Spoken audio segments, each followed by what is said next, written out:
State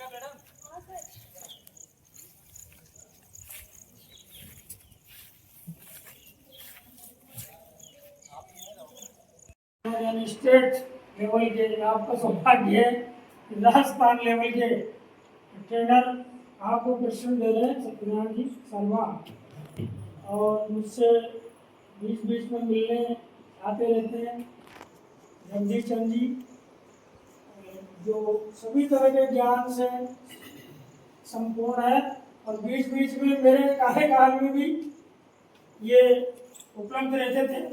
अभी आपने ट्रेनिंगों में इनको देखा। शिक्षा विभाग सरकार अपना काम कर रही है अपने स्तर पर, एक दिन दो दिन ट्रेनिंग ले लिया चले गए अपने घर पर, वही ट्रेंड उसी प्रकार से हम काम करते रहे कराते रहे, कोई लाभ होने वाला नहीं। जो हमने सीखा है उसको अपने विद्यालय में जाकर इम्प्लीमेंट करें और नया चिंतन सोच हमारा बने कि इससे और बढ़िया क्या हो सकता है जो मैं कर सकूं। आज सत्यनारायण शर्मा अपने काम कर रहे हैं, कल से आपको भी ये काम करना होगा, यही नहीं करते रहेंगे।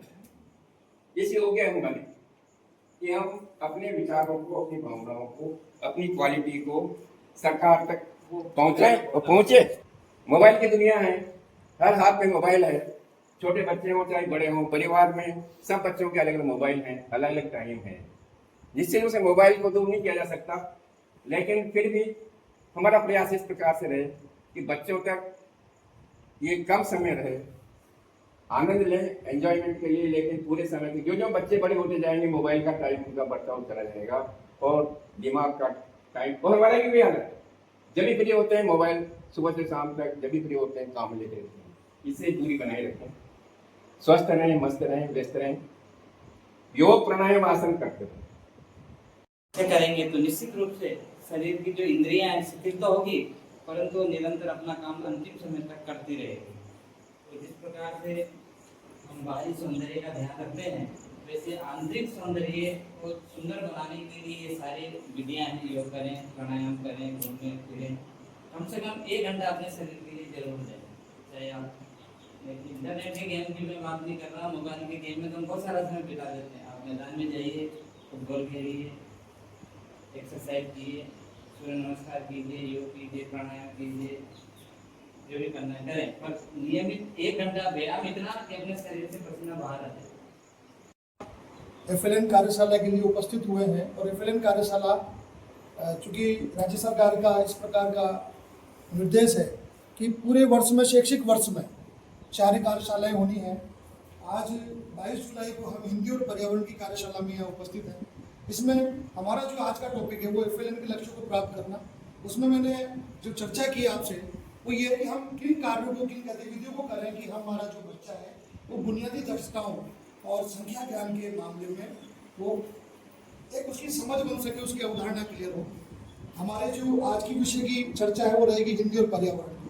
हिंदी और पर्यावरण दोनों विषय हैं जो व्यक्ति को, बालक को पर्यावरण से जोड़ता है, समाज से जोड़ता है। और हिंदी चूँकि हमारी मातृभाषा भी है, इसलिए हिंदी पर ज़्यादा जिम्मेदारी है कि बच्चा एक हिंदी के माध्यम धारा प्रवाह पठन की क्षमता हो, साथ ही जो वो पढ़ रहा है उसको समझने की योग्यता उसके पास हो, और उसका लेखन भी ऐसा होना चाहिए कि वो कार्यक्रम में रखनी है। साथियों, हमारा जो टॉपिक चल रहा था वो चल रहा था पाक्षिक योजना। पाक्षिक योजना आप लोग अगर बना रहे हैं तो अच्छी बात है, अदरवाइज अगर नहीं बना रहे हैं तो इस डायरी की आप यूं सोचे कि डायरी आएगी तब मैं बनाऊंगा। डायरी का मैंने आपको बताया है, इस ग्रुप में जो अपन ग्रुप बनाएंगे या जो बना हुआ है, या मेरा जो ग्रुप है उसमें मैं FLN वाले ग्रुप में डाल दूंगा कि इस डायरी को अपन कहाँ से डाउनलोड कर सकते हैं। उसको आप प्रिंट करा लें, स्कूल की CSG की राशि में से उसको अपन काम ले सकते हैं। अब यहाँ एक सवाल उठता है कि सर डायरी को बनाना बहुत श्रम साध्य कार्य है, तो डायरी किस प्रकार से बनाई जाए, क्या उसका लिखने का तरीका रहे कि हम कम से कम समय अपन डायरी लेखन में दें, आपको पढ़ाने उसका कार्य करें। अध्यापक योजना डायरी में तो आप ये भी लिख सकते हो कि मैंने आज बच्चों के फॉर्म भरे, TC क्या काम किया, छात्रवृत्ति का काम किया, पर इसमें केवल अध्यापक योजना डायरी रहेगा, और ये केवल और केवल हमारे लिए है क्योंकि इसका शुरुआत का शब्द ही है अध्यापक योजना डायरी। साथियों, बड़े हर्ष की बात है कि हम जब पढ़ाते हैं बहुस्तरीय और बहु कक्षीय शिक्षण जब ओपन करते हैं, यानी ऐसी शिक्षण जिसमें एक से ज़्यादा क्लास बैठी, MGML multigrade multi level class. तो चूंकि हम प्राथमिक स्कूलों में 2 या 3 अध्यापक होते हैं, तो 2 अध्यापक माने एक समूह बन जाता है फिर हमारे पास। तो उस समूह को हम पढ़ाते हैं तो हमारी योजनाएं भी उसी समूह के आधार पर होनी चाहिए।